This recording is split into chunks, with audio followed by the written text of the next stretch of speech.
Shalom saudara, senang kembali bersama dalam program The Living Wisdom.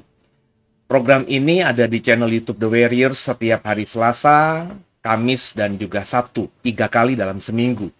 Selang-seling dengan program Deep Talk with Pase atau Tadarusan Alkitab atau membaca Alkitab secara kronologis, secara sistematis. Jadi saya selalu ada setiap malam dari Senin sampai dengan Sabtu untuk mengajar saudara. Dan dalam program The Living Wisdom ini, kita akan coba belajar mengenai topik-topik Alkitab yang kecil-kecil, yang mungkin tidak diperhatikan juga oleh banyak orang Kristen, tapi karena tidak diperhatikan, akhirnya tidak tahu, sehingga ketika tidak tahu, akhirnya mungkin ketika memahami tentang suatu doktrin, jadi pemahamannya nggak benar gitu, nggak tepat gitu. Ya, kemarin seperti saya bilang, ya saya sudah membagikan di minggu lalu soal Tuhan Yesus mengatakan bahwa dirinya Lucifer, ya. Dan ini menjadi heboh karena banyak orang yang pro dan juga kontra. Yang pro tentu karena merasa dibukakan gitu ayatnya. Memang ayatnya jelas. Yesus mengatakan di Wahyu, akulah bintang timur. Memang bukan Lucifer di situ. Dalam terjemahan Inggris lainnya itu digunakan kata akulah morning star yang gilang gemilang. Memang bukan kata Lucifer di situ. Tapi sebenarnya Lucifer yang ada di Yesaya 14 itu pun juga bermakna bintang timur atau morning star. Karena di banyak terjemahan lain, terjemahan Inggris, hampir semua terjemahan Inggris di Yesaya 14 ayat 12 itu menerjemahkannya dengan morning star. Jadi morning star di Yesaya 14 itu juga morning star di dalam Wahyu pasal 22. Jadi mestinya kalau King James Version itu menerjemahkan Hellel itu dalam bahasa aslinya di Yesaya 14:12 dengan Lucifer, mestinya King James juga konsisten bahwa Wahyu 22 ayat 16 itu juga Lucifer. Ya, cuma karena King James tidak konsisten, padahal Alkitab terjemahan lainnya konsisten. LAI konsisten di Yesaya dan di Wahyu menerjemahkan kata itu menjadi bintang timur, sedangkan terjemahan Inggris lainnya konsisten Yesaya dan Wahyu menerjemahkannya menjadi kata Inggris morning star. Nah, ada apa dengan King James? Kenapa kok berbeda? Nah, karena perbedaan inilah akhirnya orang yang membaca King James itu memahami bahwa Lucifer di Yesaya 14 dengan morning star di Wahyu pasal 22 itu hal yang berbeda. Padahal sami mawon, saudara. Dan Yesus dengan jelas mengatakan di Wahyu 22 ayat 16 itu akulah bintang timur, morning star, Lucifer yang gilang gemilang. Dan itu banyak orang yang tidak pro ke saya, kontra. Tapi kalau Bapak Ibu silahkan, saya tidak hapus sama sekali orang yang kontra itu. Bapak Ibu silahkan baca argumentasi mereka. Ya, argumentasinya bukan argumentasi yang berdasarkan Alkitab, saudara. Ya, jadi tidak membaca Alkitab dengan baik, lebih kepada asumsi atau pemahaman bahwa memang mereka sudah memahami bahwa Lucifer itu Satan. Sehingga tampaknya tidak bisa terima kalau Alkitab sebenarnya mengatakan bahwa Yesaya 14 itu bukan ngomongin Satan. Yesaya 14 jelas banget itu bicara mengenai metafora. Ejekan Yesaya kepada Raja Babel yang menganggap dirinya sebagai bintang timur, yang menganggap dirinya sebagai morning star, yang menganggap dirinya sebagai Lucifer, yang menganggap dirinya sebagai Hellel ben Syakar. Padahal di Wahyu 22 ayat 16, Tuhan Yesus berkata, akulah bintang timur yang gilang gemilang, akulah morning star yang sejati itu, akulah Hellel itu, akulah Lucifer itu, akulah Proinos Aster itu. Jadi saudara, di program ini, kita akan coba sekarang belajar ngebahas soal Satan. Satan tentu yang Alkitab katakan. Saya tidak akan ngajar Satan dari buku-buku lain. Saya tidak akan ngajar Satan dari agama-agama lain. Karena bagi saya kebenaran yang saya bisa dapatkan, yang saya hidupi, yang saya imani hanya Alkitab. Sola Scriptura. Jadi sekarang kita kupas tentang apa yang Alkitab katakan tentang Satan.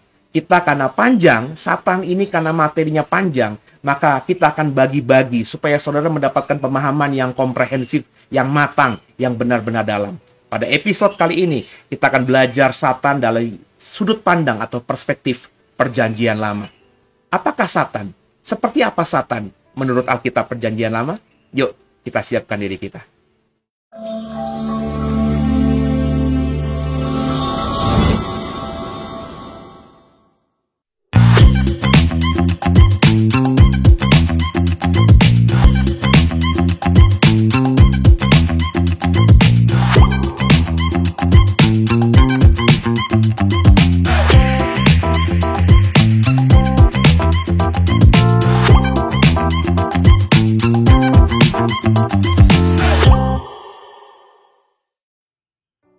Iya, siapa Satan itu?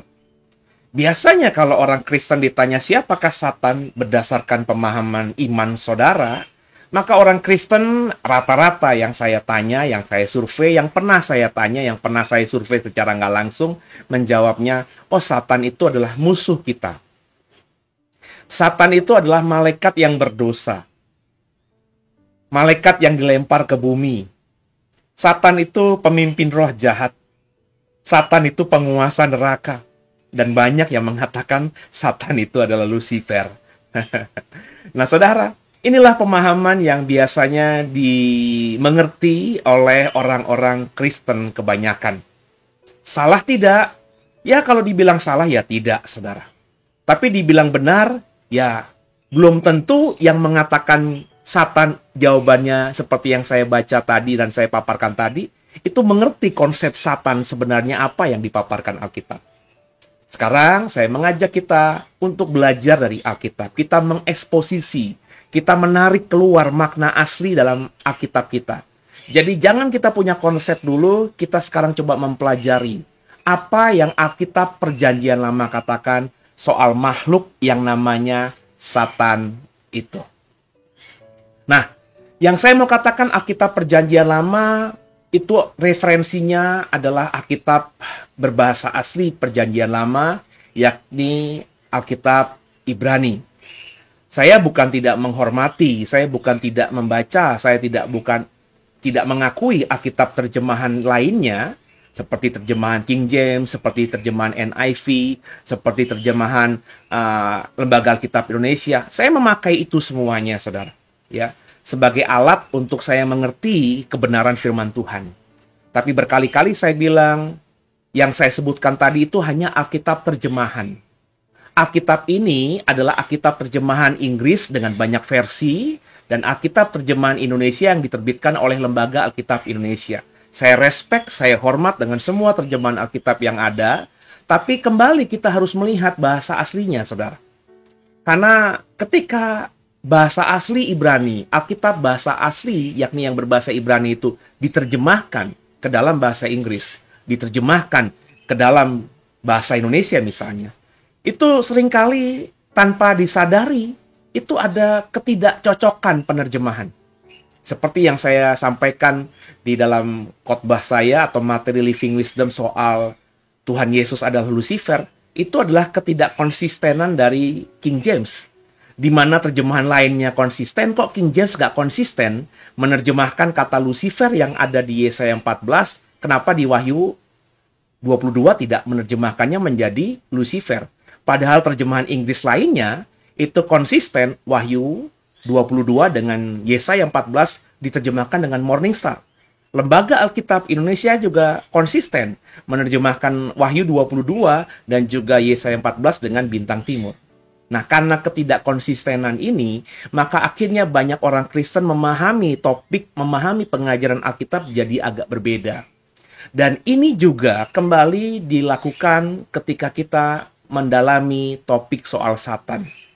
Waduh Bapak Ibu, ketika saya akhirnya mulai belajar mencoba membaca via bahasa aslinya, ternyata pemahaman Satan selama ini yang saya dapatkan itu ya jauh daripada yang disampaikan oleh Alkitab. Ya, sekarang coba kita merendahkan diri sama-sama, kita belajar apa kata Alkitab. Nah, kata Satan pertama kali kita akan coba melihat dari ayat-ayat ini ya, di Mazmur 109 ayat 6. Demikian terjemahan baru Lembaga Alkitab Indonesia. Angkatlah seorang fasik atas dia, dan biarlah seorang pendakwa di sebelah kanannya.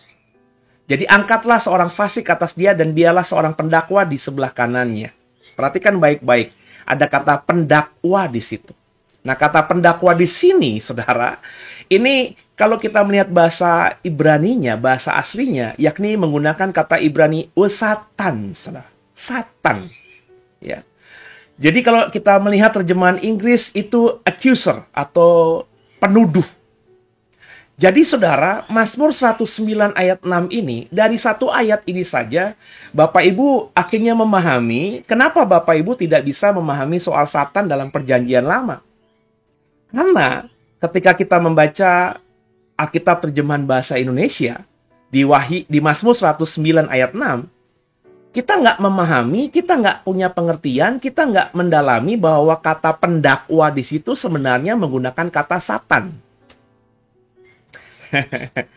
Begitu juga dengan Alkitab berbahasa Inggris. Di Mazmur 109 ayat 6, terjemahan Inggris hampir semuanya menggunakan kata accuser atau penuduh. Padahal bahasa aslinya menggunakan kata Satan. Satan.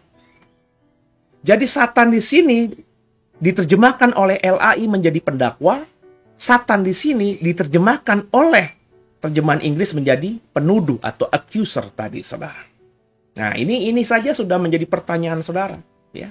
Mestinya jadi pertanyaan saudara, ya, bahwa kenapa kita nggak mendapatkan pengajaran soal Satan di Alkitab yang kita kuasai, karena memang kata Satan itu banyak yang sudah diterjemahkan menjadi kata dalam bahasa kita.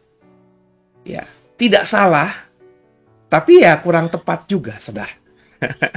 Kalau saudara memahami kata Satan itu merupakan proper name, jelas ini nggak tepat, saudara.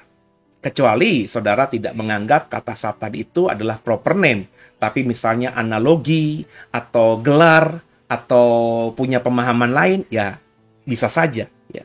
Nah, sekarang kan problemnya orang Kristen memahami bahwa Satan itu adalah proper name. Satan itu adalah lawan kita, ya. Kata benda, benar-benar makhluk, saudara.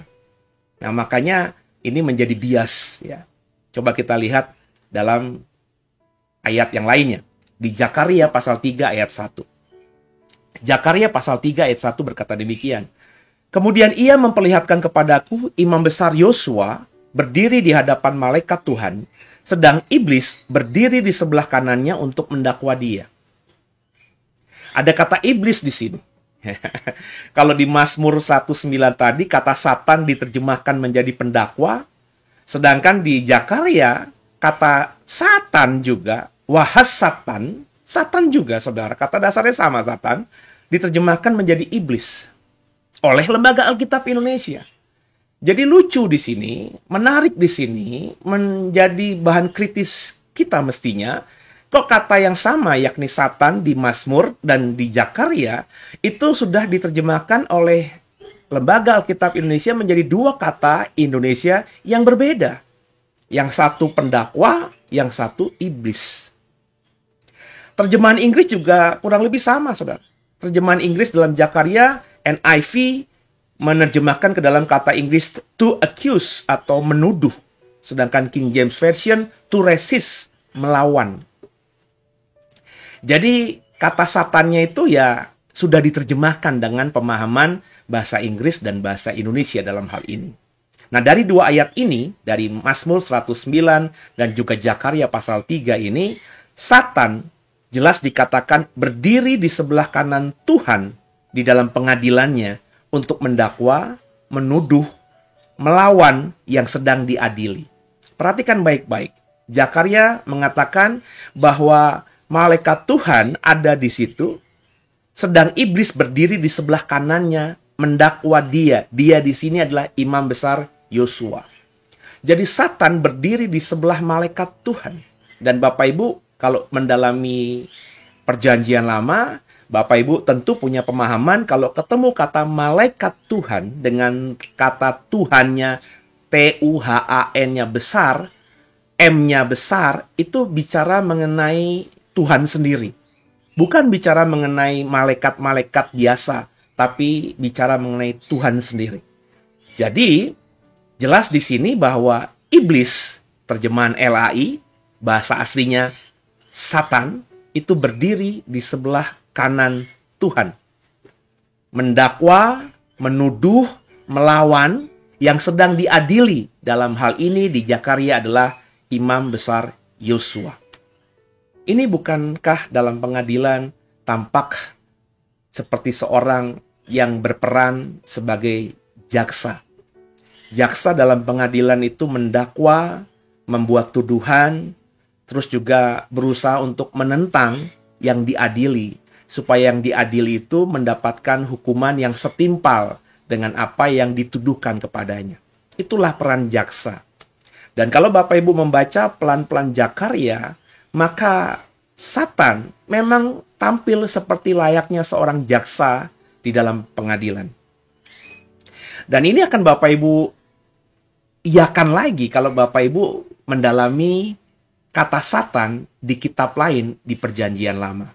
Contoh, di Ayub 1 ayat 6 sampai 12. Saya akan bacakan ayatnya untuk saudara. Ada juga di slide ini.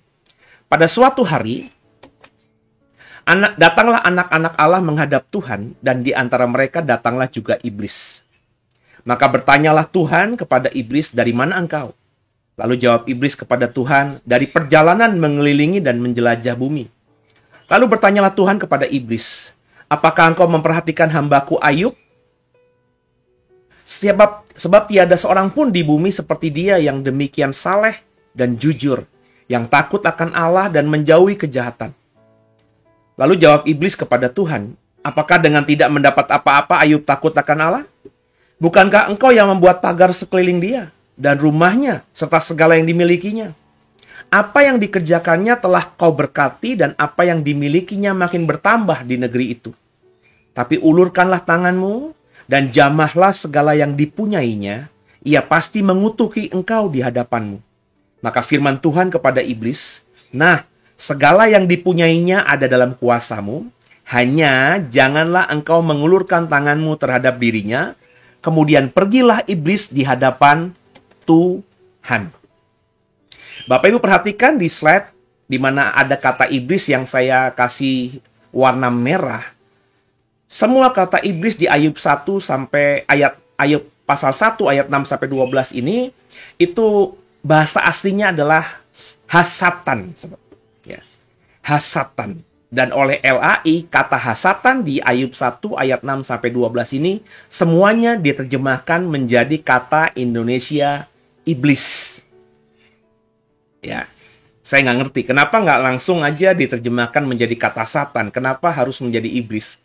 Nanti dalam episode-episode setelah ini, Bapak Ibu akan mengerti kenapa saya bertanya demikian. Karena ini membuat akhirnya kita menjadi agak distract atau terpecah pemahaman kita soal Satan itu apa. Ya.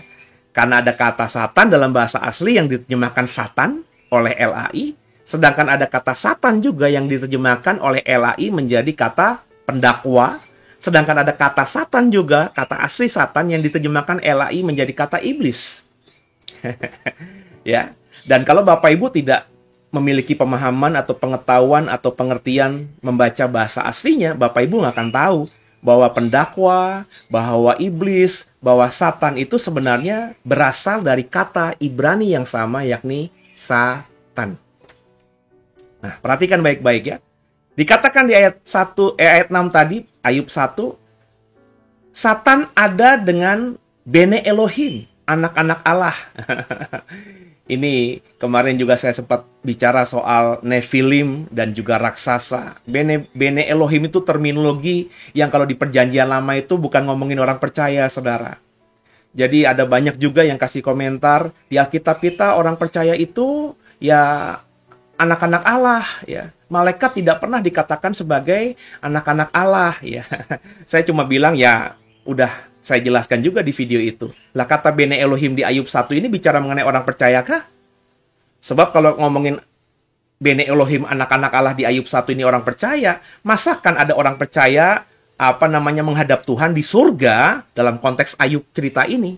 Tentu tidak. Anak Allah di Ayub ini jelas bicara mengenai malaikat-malaikat Tuhan, ya. Bene Elohim dalam konteks Perjanjian Lama. Boleh ya Bapak Ibu cari ya kata anak-anak Allah, nggak ada di Perjanjian Lama ngomongin mengenai keturunannya Abraham atau orang beriman, nggak ada. Konteks Bene Elohim di Perjanjian Lama semuanya merujuk pada makhluk spiritual atau malaikat Tuhan itu. Dikatakan di Ayub ini malaikat Tuhan dan Satan menghadap Tuhan. Berarti Satan ada di mana? Ada dekat tahta Tuhan. Ya. Jadi dalam konteks ini kita bisa menafsirkan baik malaikat Tuhan, baik Satan ketika menghadap Tuhan, ya sedang berada di surga. Karena Tuhan yang kita imani, yang kita tahu di Alkitab, tahtanya ada di surga. Sekarang kita baca coba Ayub pasal kedua. Ayat yang pertama sampai dengan ayat yang ketujuh. Kita baca ya. Ini hal yang berbeda. Saat tadi sudah Ayub 1, sekarang Ayub 2. Kita baca Ayub yang kedua ayat 1 sampai 7. Pada suatu hari datanglah anak-anak Allah menghadap Tuhan, dan di antara mereka datang juga iblis untuk menghadap Tuhan. Maka bertanyalah Tuhan kepada iblis, dari mana engkau? Lalu jawab iblis kepada Tuhan, dari perjalanan mengelilingi dan menjelajahi bumi.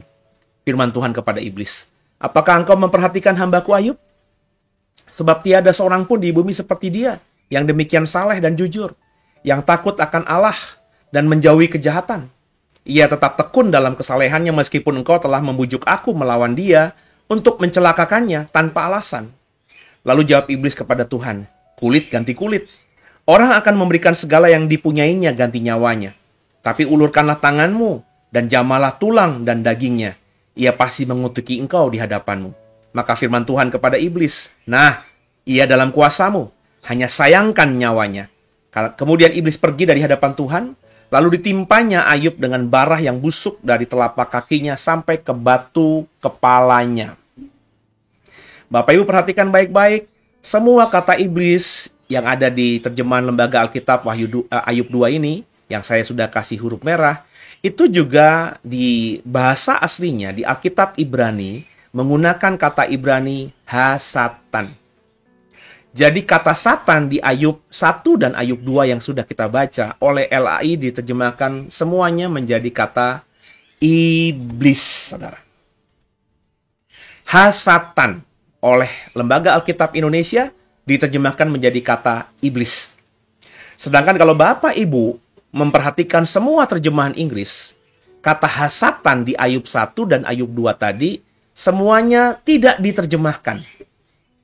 Maksudnya tidak diterjemahkan itu ya cuma di copy paste atau dipakai itu kata satan itu menjadi kata Inggris juga, ditransliterasikan, ya. Jadi tidak diterjemahkan. Jadi biarlah apa adanya kata satan itu, ya. Jadi di Ayub 1, di Ayub 2, hampir semua terjemahan Inggris tetap menggunakan kata satan, yang memang di dalam Alkitab Ibrani Ayub 1 dan Ayub 2 menggunakan kata Ibrani hasatan. Nah, dari fakta di Ayub ini, di kitab Ayub ini, informasi yang kita dapat simpulkan yang pertama, Satan ada di surga. Jelas dikatakan menghadap Tuhan di situ. Yang kedua, Satan bisa menjelajahi bumi. Jelas dia punya kuasa naik turun surga. Dari surga ke bumi bolak-balik pulang pergi begitu. Dan yang ketiga, informasi yang bisa kita dapatkan dari Ayub tentang Satan ini. Satan di surga memiliki tugas ilahi. Dia mendakwa, memberikan tuduhan kepada manusia di hadapan Tuhan dalam konteks Ayub tentang Ayub. Tampak jelas, semakin jelas peran Satan di surga seperti layaknya seorang jaksa di dalam pengadilan. Nah, saudara, kalau kita mendalami perjanjian baru di Ibrani 12 ayat 14, ada firman yang berkata demikian, berusahalah hidup damai dengan semua orang dan kejarlah kekudusan, sebab tanpa kekudusan tidak seorang pun akan melihat Tuhan. Tanpa kekudusan tidak seorang pun bisa melihat Tuhan. Berarti yang bisa melihat Tuhan hanyalah yang kudus saja. Kalau Bapak Ibu menafsirkan itu secara harafiah literal, maka jelas Satan bukanlah seperti yang kita bayangkan. Sebab kalau saya tanya tadi di awal, Satan itu siapa? Satan itu malaikat yang jatuh dalam dosa. Satan itu musuh kita. Satan itu adalah penguasa neraka dan lain sebagainya. Kalau kita melihat perjanjian lama, Satan tidak seperti yang kau jawab itu. Dengan ada di surga dan memiliki posisi di sebelah kanan Allah, kata kitab Zakaria, dan dia bisa mendakwa seseorang, maka selain Satan memiliki posisi yang tinggi di surga, ia termasuk makhluk yang kudus. Dia ada di sebelah kanan malaikat Tuhan, di sebelah kanan Tuhan, artinya dia makhluk yang spesial, makhluk surgawi yang spesial. Dengan dia dekat dengan Tuhan, bisa melihat Tuhan, berarti dia adalah makhluk yang kudus. Inilah gambar Satan di perjanjian lama. Yang orang Kristen itu nggak mau mempelajarinya dulu. Sebab sudah tahu stigma pengajaran Satan itu musuh kita. Satan itu jahat. Satan itu nanti dilempar ke neraka. Sehingga kalau ini yang dipahami tanpa mengerti rootnya atau akar rumputnya, atau kemunculan Satan di perjanjian lama, maka pemahaman Satan saudara tentu akan bias. Ya. Nah, perjanjian lama tuh nggak dihapuskan. Perjanjian lama tuh nggak ditipek. Tuhan Yesus, aku menggenapi hukum Taurat. Tidak boleh ada satu titik iota pun yang dihapuskan. Itu kata Tuhan Yesus. Jadi, saya tidak bilang Satan itu bukan musuh kita loh ya. Tapi kalau Bapak Ibu langsung memahami Satan itu musuh kita tanpa memperhatikan ayat-ayat di perjanjian lama yang tidak sama sekali menggambarkan Satan seperti jawaban kita, ya Bapak Ibu akan bias jawaban saudara atau pemahaman iman saudara berikutnya. Tapi apa cuma di situ pemahaman Satan di perjanjian lama? Tidak. Yuk kita gali lebih dalam lagi perjanjian lama soal Satan ini. Bilangan 22 ayat 22. Kita baca ya. Tetapi bangkitlah murka Allah ketika ia pergi dan berdirilah malaikat Tuhan di jalan sebagai lawannya. Bileam mengendarai keledainya yang betina dan 2 orang bujangnya ada bersama-sama dengan dia. Ini kisah Nabi yang mau dikutuk. Yang mau mengutuk Israel karena dibayar gitu ya saudara ya. Namanya Bileam. Dan dikatakan di ayat ini malaikat Tuhan berdiri di jalan sebagai lawannya. Lawannya Bileam yang sedang mengendarai keledai. Dan 2 orang bujangnya ada bersama-sama dengan dia. Kalau kita membaca, ya perhatikan baik-baik. Di dalam terjemahan Lembaga Alkitab Indonesia, kita bingung. Nah, ngapain pasien ngubungin ayat ini dengan Satan? Di mana Satannya? Nggak ada kata Satan di sini. Sebentar, saudara. Kita lihat ya kalimatnya ya. Bilangan 22 ayat 22. Dengan menggunakan kata aslinya. Tapi bangkitlah murka Allah ketika ia pergi, dan berdirilah malaikat Tuhan di jalan sebagai lawannya. Terjemahan LAI. Tahukah saudara bahwa kata lawannya yang diterjemahkan ke dalam bahasa Indonesia oleh LAI dari bilangan 22 ayat 22 ini, itu di Alkitab Ibrani menggunakan kata lesatan. Kata Satan. Perhatikan baik-baik. Jadi kata Satan di bilangan 22 ayat 22 ini diterjemahkan menjadi kata lawan. Siapa yang menjadi Satan dalam konteks ayat ini? Coba perhatikan lagi. Tapi bangkitlah murka Allah ketika ia pergi, dan berdirilah malaikat Tuhan di jalan sebagai lesatan. Malaikat Tuhan sebagai Satan. Jadi siapa yang jadi Satan? Malaikat Tuhan. Nah, orang Kristen kebanyakan nggak tahu ini. Karena terjemahan LAI menerjemahkannya menjadi kata lawan. Padahal kata lawan itu bahasa aslinya adalah lesatan, Satan. Ya. Coba saudara, kita lihat di bilangan lagi soal kisah dengan Bileam lagi. Sekarang bilangan 22 ayat 32.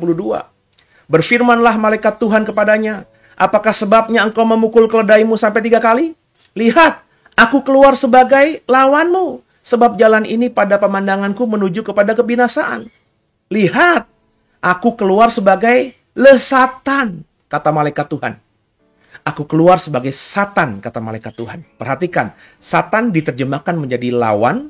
Nah, siapa yang menjadi Satan dalam konteks ayat ini? Nggak lain, nggak bukan adalah malaikat Tuhan. Kembali, orang Kristen nggak paham ini. Karena orang Kristen, terutama yang berbahasa Indonesia, terutama kalau kau hanya membaca Alkitab terjemahan LAI, kau nggak ketemu kata Satan di sini, yang kau ketemu kata lawan, maka oke lah, nggak ada masalah. Tapi kalau kau membaca bahasa aslinya, kau akan terkaget-kaget. Karena ternyata malaikat Tuhan adalah Satan. Ya, jika saya bilang malaikat Tuhan adalah Satan, terus saya bikin judul di thumbnail program ini, wah, saya pasti dituduh sesat lagi. Seperti ketika saya bilang Yesus Kristus adalah Lucifer. Sama, saudara, sama. Orang-orang yang komen Yesus Kristus itu bukan Lucifer, bilang saya sesat. Lucifer itu Satan. Di mana ayatnya? Udah saya paparkan, tetap aja nggak bisa mengerti.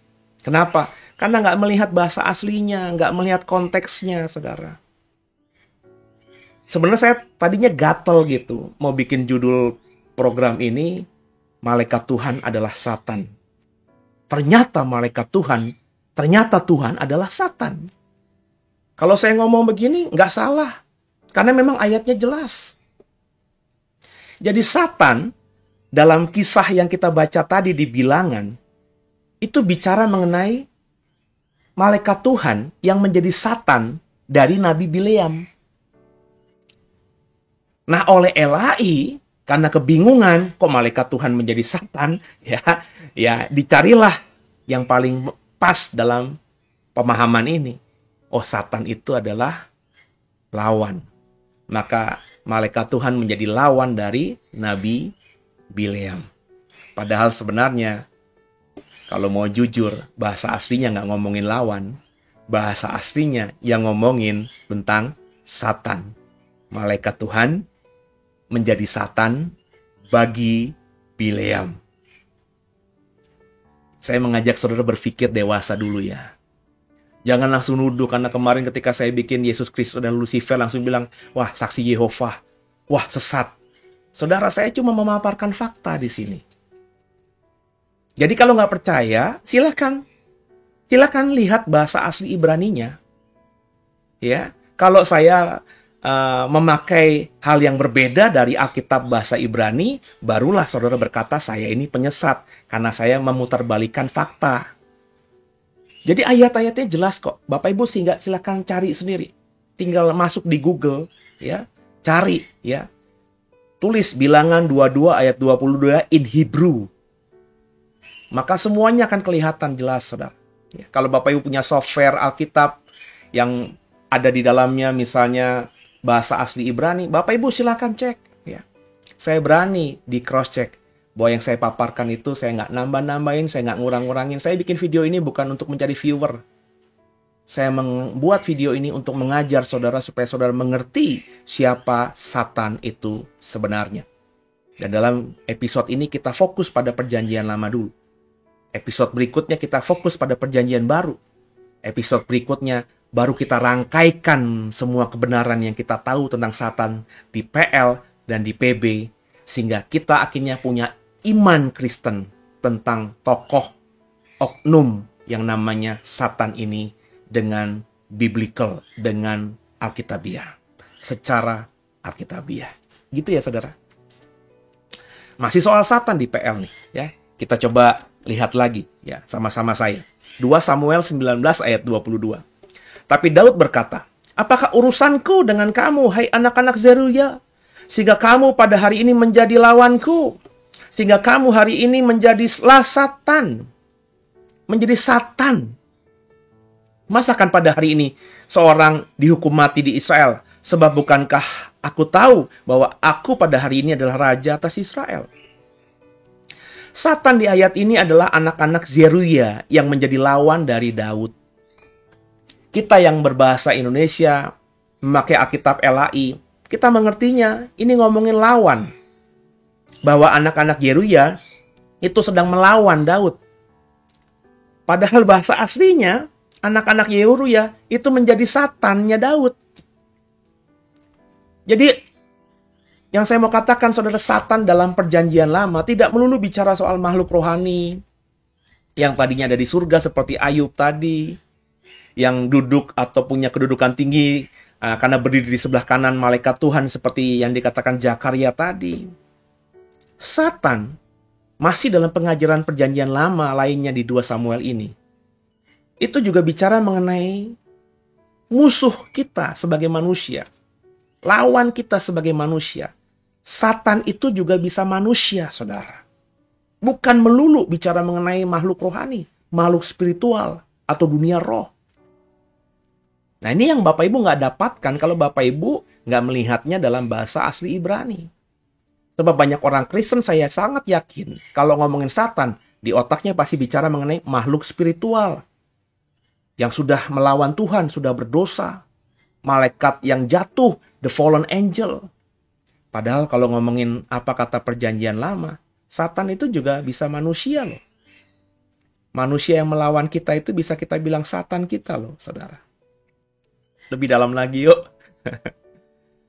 1 Raja-Raja 11 ayat 14. Kemudian Tuhan membangkitkan seorang lawan Salomo, yakni Hadad orang Edom. Ia dari keturunan Raja Edom. Di thumbnail saya bilang, tahukah saudara bahwa nama Satan itu bukan Lucifer, tapi Hadad. Ini ayatnya. Kalau kita membacanya, Bapak Ibu membacanya dalam terjemahan LAI, Bapak Ibu nggak akan sampai ke dalam pemikiran saya tadi. Tapi kalau kau membacanya dalam bahasa Ibrani, jelas Alkitab katakan bahwa Tuhan membangkitkan Satan bagi Salomo. Lawan bagi Salomo, kata LAI. Tapi sebenarnya Satannya Salomo. Siapa? Hadad, orang Edom, keturunan Raja Edom. Jelas di sini, Satan bernama Hadad. Satannya Salomo dalam konteks 1 Raja-Raja 11 ayat 14 ini. Lanjut di 1 Raja-Raja 11, masih di ayat yang ke-23. Demikian firman Tuhan. Allah membangkitkan pula seorang lawan, seorang Satan, Salomo, yakni Rezon bin Eliada, yang telah melarikan diri dari tuannya, yakni Hadadeser, Raja Zoba. Jelas di sini Satan ini adalah manusia karena dikatakan seorang Satan, seorang lawan, terjemahan LAI. Bahasa aslinya seorang Satan. Seorang Satan Salomo. Setelah tadi Hadad kalah oleh Salomo, gak lama kemudian Tuhan membangkitkan lagi seorang Satan bagi Salomo yang bernama Rezon bin Eliada. Satannya bernama Rezon. Dari kitab Raja-Raja kita memahami bahwa musuh atau lawan juga disebut Satan.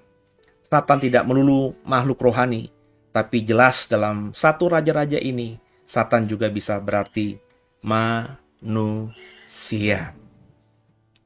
Tarik napas dulu, ngopi dulu saudara. Supaya saudara akhirnya bisa tenang dulu. Ya, belum selesai nih, lagi yuk.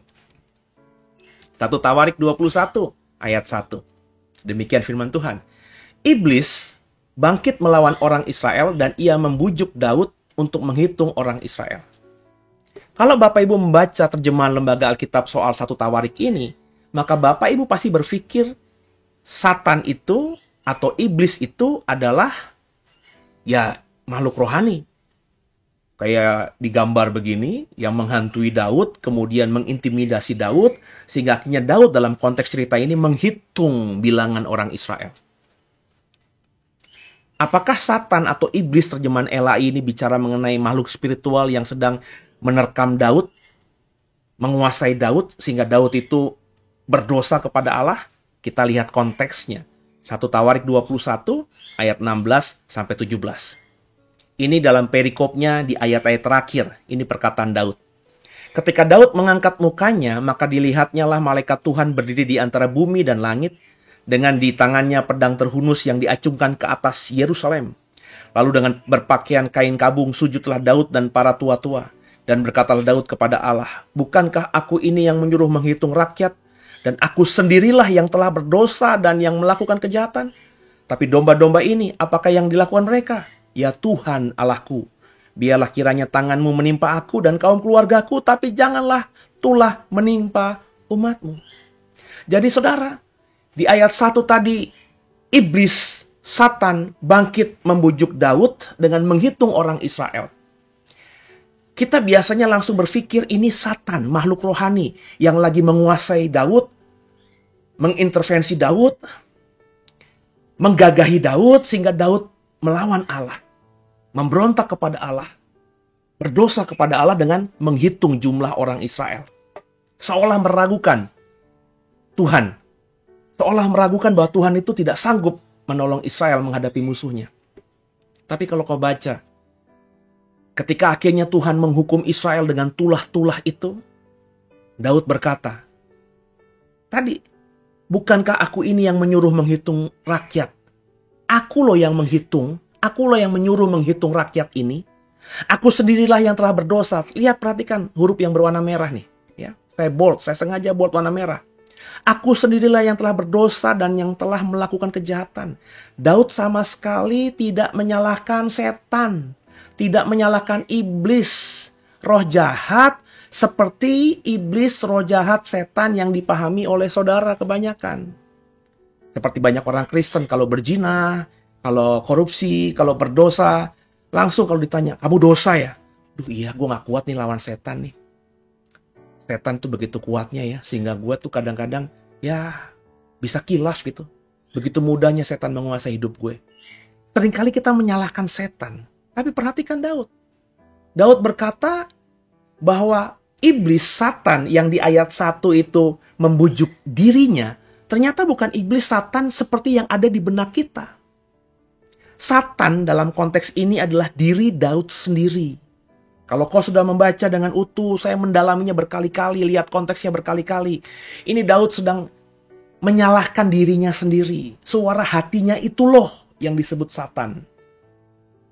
Ketika dia meragukan Tuhan sanggup membela Israel, terus suara hatinya berkata, hitung jumlah rakyatmu ada berapa. Maka ketika akhirnya Tuhan marah, Daud tidak nyalahkan setan. Daud tidak nyalahkan iblis. Setan iblis yang ada di pemahaman kita. Enggak, dia menyalahkan diri sendiri. Aku yang salah. Biarlah aku sendiri yang menanggung semuanya, karena akulah yang melakukan kejahatan. Aku dan keturunanku saja yang menanggung. Jangan kau timpakan hukuman dan tulah itu kepada rakyat ini, Tuhan. Satan bisa bicara soal suara hatimu. Jadi Satan di PL itu tidak seperti pemahaman kita selama ini, saudara. Satan di PL itu yang pertama, kalau kau sudah melihat tadi ayat-ayat tadi. Makhluk surgawi yang berkedudukan tinggi. Sebagai jaksa yang mendakwa, menuduh, dan berdiri di sebelah kanan Tuhan. Tentu bukan makhluk biasa. Dia punya pangkat tinggi. Dia punya posisi jabatan yang tinggi di dalam surga. Dengan dikatakan kitab Zakaria tadi, Satan berdiri di sebelah kanan malaikat Tuhan. Satan berdiri di sebelah kanan Tuhan. Bukankah itu bicara mengenai sosok yang luar biasa, punya kuasa di surga? Tapi bukan itu saja, saudara. Satan di perjanjian lama juga bicara mengenai lawan atau musuh kita. Seperti yang diterjemahkan LAI. Jadi Satan itu ya musuh, lawan. Siapa? Bukan roh jahat. Bukan dunia roh. Tapi ya lawan dan musuh manusia. Seperti Satannya Salomo adalah Hadad. Seperti Satannya Salomo adalah Rezon. Hadad dan Rezon itu kan manusia. Musuh dan lawan Salomo ini kan manusia. Jadi kalau misalnya Bapak Ibu lagi nonton sepak bola antara Indonesia melawan Malaysia, kita bisa ngomong, wah, Satan kita Malaysia. Malaysia itu Satan. Nggak salah, saudara. Karena konteksnya Satan itu memang lawan. Ketika kita nonton bola Indonesia lawan Malaysia, ya kita nggak salah berkata, aduh, Malaysia itu Satan. Itu nggak salah, saudara. Karena memang dalam konteks itu Malaysia lagi lawan kita. Dan yang ketiga, Satan di perjanjian lama adalah suara hati yang menentang kehendak atau menentang suara Tuhan. Dan ini seringkali Bapak Ibu nggak paham. Karena apa? Karena Bapak Ibu tadi memahami cerita yang ada tentang Daud tadi itu loh. Itu langsung menghubungkannya dengan malaikat yang jatuh, makhluk spiritual. Padahal dalam konteks Daud itu bicara mengenai suara hati Daud yang menyuruh Daud untuk menghitung orang Israel. Daud tidak menyalahkan Satan ketika akhirnya Tuhan marah. Daud menyalahkan dirinya sendiri. Daud tidak menimpakan, kutuk aja tuh Satan. Daud bahkan bilang, kutuk aja aku lah Tuhan, hukum aja aku dan keluargaku. Jangan kepada rakyat ini. Bapak Ibu, apakah saya mengadi-ngadi, mengada-ngada, memahami dan mengajarkan ini kepada saudara? Semuanya ada ayatnya. Saya bahkan nyaris tidak menerjemahkannya atau menafsirkannya. Saya ketika membaca ayatnya menggunakan bahasa aslinya, Bapak Ibu langsung cerah sendiri kan. Dicerahkan langsung kan. Nah, inilah pentingnya kita membaca Alkitab dengan melihat bahasa aslinya, saudara. Karena harus diakui terjemahan ternyata banyak membuat kita tidak fokus pada apa yang sedang kita dalami. Inilah gambaran Satan di dalam perjanjian lama. Gambaran Satan di perjanjian lama dari Kejadian sampai dengan Maleaki, saudara, itu tidak negatif. Bapak Ibu boleh cross check ya. Tadi sudah saya bagikan ayatnya. Ya, semua kata Satan di dalam bahasa perjanjian lama, bahasa Ibrani, semua kata Satan yang saya temukan di Alkitab Ibrani Perjanjian Lama itu tidak berkonotasi negatif. Nggak ada. Itu kenapa akhirnya kalau Bapak Ibu misalnya punya sahabat dekat orang Yahudi misalnya, orang Israel yang beragama Judaism, Bapak Ibu tanya sama mereka yang beragama Yahudi ini, siapa Satan dalam agamamu?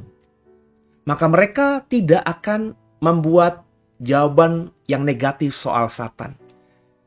Karena kan kitab suci mereka hanya Perjanjian Lama. Perjanjian Baru kan mereka tidak akui sebagai firman Tuhan. Kejadian sampai Maliaki lah yang disebut Alkitab orang Yahudi. Maka kalau Bapak Ibu membaca Kejadian sampai Maliaki, memang tidak ada nada negatif soal Satan itu. Itu kenapa kalau Bapak Ibu nanti ada waktu ya mau membuka wawasan, mendengarkan pengajaran rabi-rabi Yahudi misalnya, di YouTube banyak loh saudara. Asal saudara mau aja, cari aja pengajaran rabi Yahudi soal Satan. Semua mereka tidak ada tuh yang punya pemahaman Satan seperti orang Kristen kita ini. Jadi Satan yang dipahami orang Yahudi dengan Satan yang dipahami orang Kristen tuh berbeda. Saya tidak bilang Satannya orang Yahudi itu benar. Kalau memang ukurannya hanya Perjanjian Lama, ya memang seperti itulah pemahaman Satan. Tapi kan kita punya Perjanjian Baru.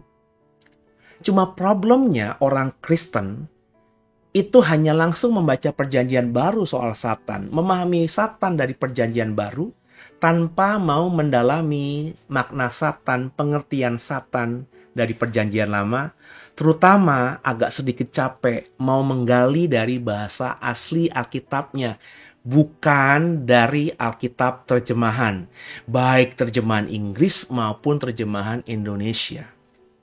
Karena Bapak Ibu sudah ikuti tadi kan? Kata Satan ada yang diterjemahkan pendakwa, lawan, iblis, sekaligus Satan sendiri. Sekarang kalau saya tanya sama saudara, apa pengertianmu tentang lawan? Terus saya tanya kemudian, apa pengertianmu soal iblis? Maka jawabanmu pasti berbeda. Benar tidak? Padahal kalau kata lawan dan kata iblis itu kita lihat dalam konteks Perjanjian Lama, di mana ayat itu atau kata itu berada, kata dalam bahasa aslinya, bahasa Ibrani, sama-sama menggunakan kata Satan. Jadi mestinya, silakan saja kau menerjemahkan Satan menjadi lawan dan iblis, tapi mestinya ketika kau tahu bahwa kata lawan dan iblis itu bersumber dari terjemahan kata Satan, deskripsimu tentang apa itu lawan dan deskripsimu tentang apa itu iblis mestinya sama. Nggak boleh berbeda. Nangkep ya saudara ya? Jadi meskipun berbeda saudara, saya tidak sedang mengajar saudara yang Kristen, Katolik menjadi orang Yahudi. Enggak. Tapi paling nggak kita belajar gitu loh saudara. Ya.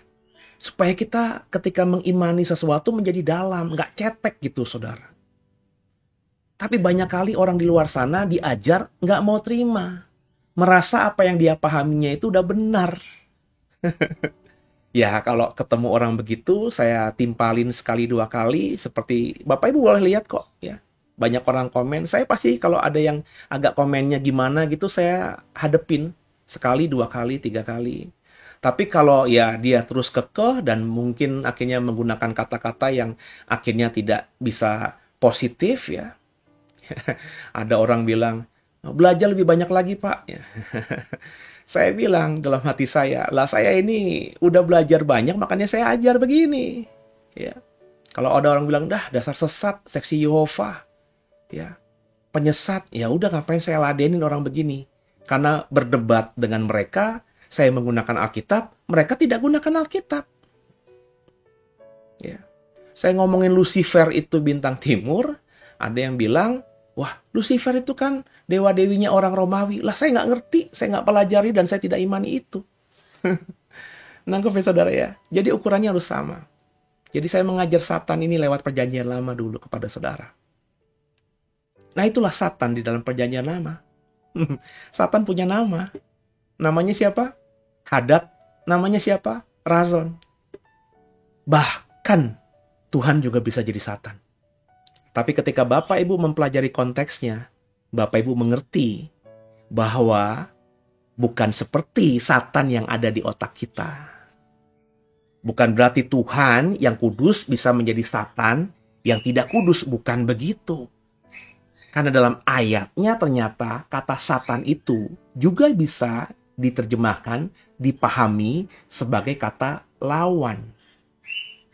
Nah, dengan demikian Bapak Ibu nanti ketika membaca perjanjian baru, kau punya peluru-peluru yang lebih tajam lagi. Lalu bagaimana pengajaran perjanjian baru soal Satan? Bagaimana sih Satan menurut Kristen itu? Nah, saya mengajak kita untuk sabar dulu. Kita tunggu 2 hari lagi, saya akan buat materinya, karena kalau saya langsung ajarkan di episode kali ini, maka bisa panjang dan pasti banyak yang menggerutu, karena berkali-kali ada yang bilang bertele-tele dan lain sebagainya. Ya, saya susah saudara, karena saya sedang mengajar. Ya. Kalau hanya poin-poin saja, ya agak susah saya mendeskripsikannya. Ya, kalau saudara suka, silahkan diikuti. Kalau nggak suka, ya silahkan cari program yang lainnya. Kalau saudara diberkati, saya berharap semua kita juga menjadi orang yang mau, ya saya minta dengan sungguh untuk membagikannya kepada saudara yang lain, supaya mereka juga punya pemahaman dan yang benar tentang Satan itu. Jadi paham ya, apa kata perjanjian lama soal Satan? Makanya nanti kalau ngomongin Satan dengan orang Yahudi, dengan orang Israel, jangan kuat-kuatan otot. Karena memang pemahamannya kita berbeda. Kita memahami Satan bukan cuma PL, juga dengan PB. Kalau bagi mereka, hanya PL. Dan Satan di PL tidak berkonotasi negatif. Seperti kita orang Kristen yang memahami soal Satan itu apa. Semoga jadi berkat.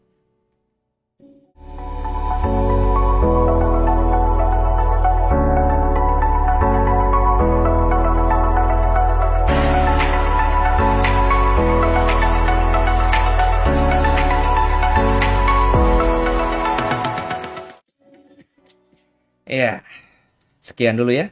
Jadi sekali lagi kalau saudara penasaran, saudara masih bertanya, ya coba didalami lagi ayat-ayatnya. Silakan lihat Alkitab versi-versi yang saudara miliki. Kalau memang ada, coba lihat Alkitab bahasa aslinya. Ya, kalau andai kata yang saya gunakan penjelasan saya berbeda, ya silakan dikoreksi sayanya. Kalau saya cek saya salah, saya maka akan dengan rendah hati akan mengkoreksi pengajaran saya. Tapi kalau yang saya ajarkan itu benar, ya jangan juga cepat diaminkan karena ini tafsiran. Silakan Bapak Ibu bertanya kepada Tuhan, menggumulinya, apakah benar Satan dalam perjanjian lama itu tidak ada konotasi negatif? Apakah benar Satan di perjanjian lama itu tidak seperti Satan yang diajarkan perjanjian baru? Ya. Nah, bukan berarti nanti ketika berbeda dengan perjanjian baru, kemudian kau berkata, ya perjanjian lama dan perjanjian baru hal yang berbeda. Nggak gitu, saudara. Karena perjanjian baru itu ada, ya untuk menjelaskan perjanjian lama. Jadi perjanjian lama yang masih kabur, masih tidak jelas itu semakin diperjelas di perjanjian baru. Roh Kudus membantu kita untuk bisa melihat perjanjian lama dengan pemahaman perjanjian baru.